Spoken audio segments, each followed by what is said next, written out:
I mean, a thread count under 1,200, you might as well be sleeping on sandpaper. Seriously. Oh, hello. Join us for a discussion of Week 13 in the NFL, where the best quarterback happened to be from Harvard. I didn't need to study mathematics at Oxford to realize Sunday in Green Bay, 12 plus 12 equaled excitement. This is the Sporting Gentleman.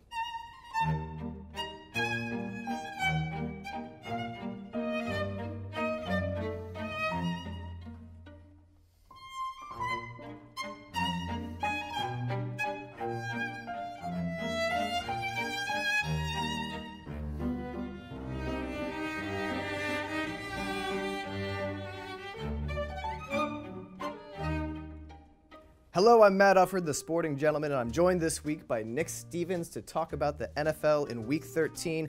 Biggest game on the docket was, of course, your Patriots at the Green Bay Packers. Excellent, entertaining game. How are you doing today?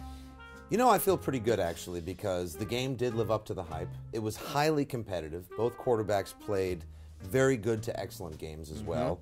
And you've got the two hottest teams in the National Football League meeting head-to-head on the frozen tundra of Lambeau Field, where Green Bay was just that little bit better. Aaron Rodgers, unbelievable. Tough loss for the Patriots, still atop the AFC, have tiebreakers over each of the other division leaders right now, so they're in good shape. Let's get to our Mount Rushmore of Week 13. Of course, the finest and most refined of national parks, and a reason South Dakota exists. My first face for Week 13's Mount Rushmore is none other than Phil Rivers. 3 touchdowns in the final quarter, a 21-point comeback in Baltimore after the Chargers had looked kind of listless for a couple weeks there. It's rather a hostile environment, shall we say. It's almost like taking the Crimson down to New Haven for a Harvard-Yale clash. And he was getting beat up and still made fantastic throws. Who's the second face for you? The second face joining Phillip Rivers this week on Mount Rushmore will be none other than Drew Brees. A needed Drew Brees-like performance on the road, no less. On the road, after disappearing for 3 home games, showed up to play in a tough place. Pittsburgh silenced the crowd right away. 5 touchdowns, all to different receivers. 257 yards, not necessarily the longest effort he's ever given, but 5 touchdowns when his team needed him the most to stay atop the hot garbage pile that is the NFC South. He actually outplayed Ben Roethlisberger, and Ben Roethlisberger has been the champion of Heinz Field of late. He had a pretty terrible game that got padded the stats at the very end. Third face for Mount Rushmore this week. We could choose any number of people from this game. I'm going to go with J.J. Watt. 2 sacks, forced fumble, recovered fumble, and no big deal. 3rd receiving touchdown of the season. That's one more than Andre Johnson. And in this game, Ryan Fitzpatrick, 6 touchdown passes, a Texans record, and DeAndre Hopkins with a massive game as well. Over 200 yards receiving, 9 receptions, 2 touchdowns. Do you know what DeAndre, that's actually French for from Andre. Oh. And from Andre came one whale of a game. And complete the monument, who is the fourth face for you? The fourth and final face on the Week 13 Mount Rushmore, it's me and Julio Jones down by the end zone. Just when Atlanta needed him to show up. Roddy White out for the game. Your supporting cast features Devin Hester and Harry Douglas, all fine complimentary players, but Julio needed to lead dog it, and he took his A game to Patrick Peterson. To PP. The best game of his career with almost 200 yards receiving, a great touchdown, and also filled in that Roddy White role, just moving the chains on 3rd down as well as getting the big play catches. Ugh. Really fantastic game. Arizona totally knew that they were going to look Julio's way early and often, and they did.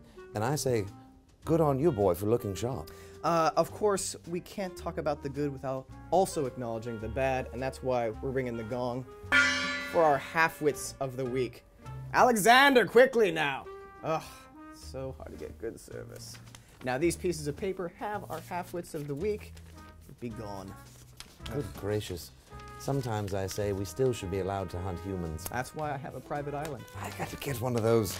My half-wit of the week, we're going to stay in the Falcons-Cardinals game. None other than Drew Stanton. 2 interceptions. Looked worse than it actually was. The Cardinals went 10 quarters without scoring an offensive touchdown.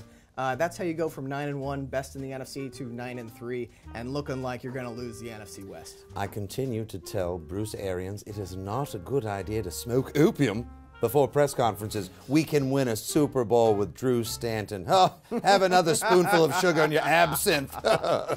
Who is your halfwit of the week, sir? My halfwit of the week is none other than Thomas Coughlin, coach of the New York They Might Not Be Giants.